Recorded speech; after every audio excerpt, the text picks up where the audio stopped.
Hey folks, it's Mr. Good, and this is little tips and tricks for using the PLTW site. So let's imagine you logged in and everything, and you go to your courses.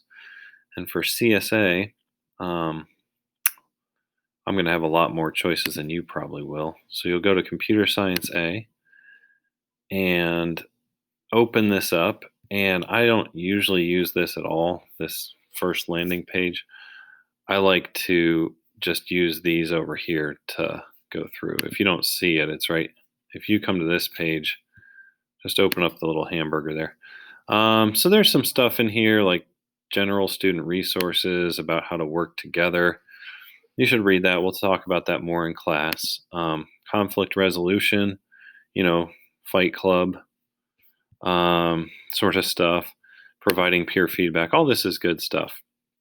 But I'm going to get into like how our course is set up on here and where to look. First of all, you can take notes. You can highlight right on here and it'll save it because you logged in.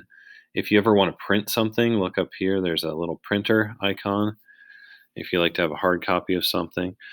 But here's how the units are set up, and this is kind of nice. So, chapter one, this is all 1.1, 1.2, 1.3. And here's how it goes in PLTW classes. You're going to do all of 1.1. And if you open that up, you'll have 111, why programming, 112, variables and data, 113. So you're going through here. And if you notice, you'll have an activity. There's going to be like step by step stuff each time. And you're learning more and more stuff. It has little jump to places, right? You can jump right to that.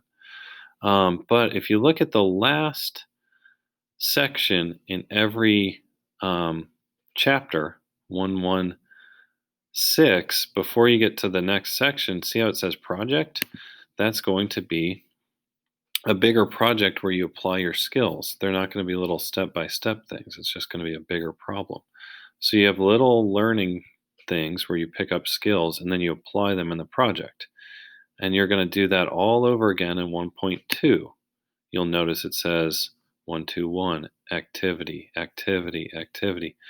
And when you get down to the last part of 1.2, which is 1 to 10, see how it says project?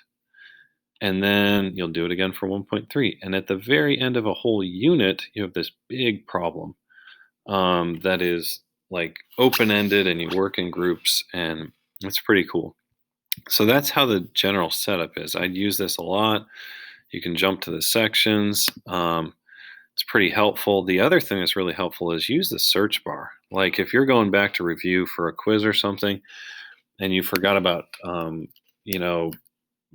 data types, you can go up here and do data types and it shows, all the places that shows up. So you're like, oh, that was 112. Okay, jumped right to it. Or if you wanted to like look up, you forgot what the heck, like array lists.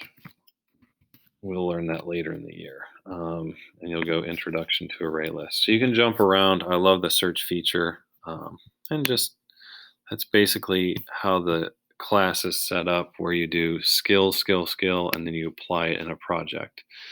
And the projects are less defined. The activities are step by step. The project is not. And they're fun. There's cooler things to do in there. So that's kind of the general gist of AP Computer Science.